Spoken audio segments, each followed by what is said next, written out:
In July 2020, government announced a raft of economic stimuli interventions, with the most outstanding being 558.1 billion shillings capitalization to the Uganda Development Bank, aimed at funding businesses impacted by the COVID-19 pandemic. They seem to be talking to themselves, amongst themselves. They don't talk to us.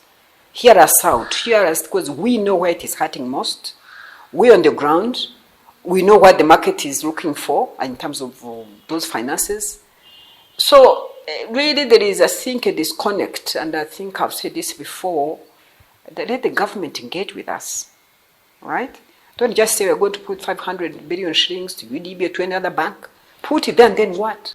During an interface with the Parliamentary Committee on Friday, Finance Minister Matia Kasaija revealed that government and some of its key institutions are stretched beyond limit by fiscal demands from the public. This COVID had not come now with the different varieties and whatnot, and now we are in a second lockdown. You remember when we opened up the first lockdown, things started moving beautifully, very nice. Everything was moving where we are monitoring. The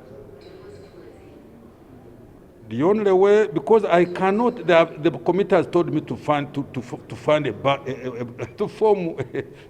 a fund that will help the traders. But everybody is, how many funds am I going to have?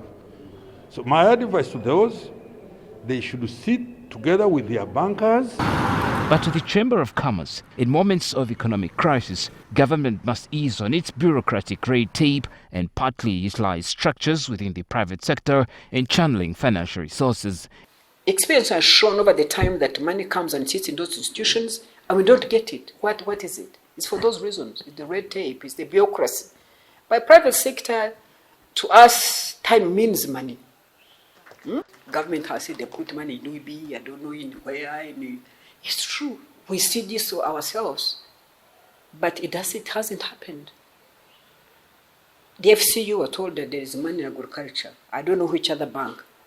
So, two things. They didn't partner with the private sector like ourselves.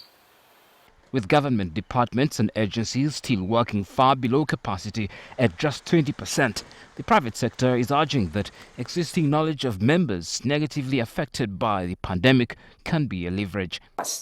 Hear us out, hear us, because we know where it is hurting most. We're on the ground. We know what the market is looking for in terms of those finances.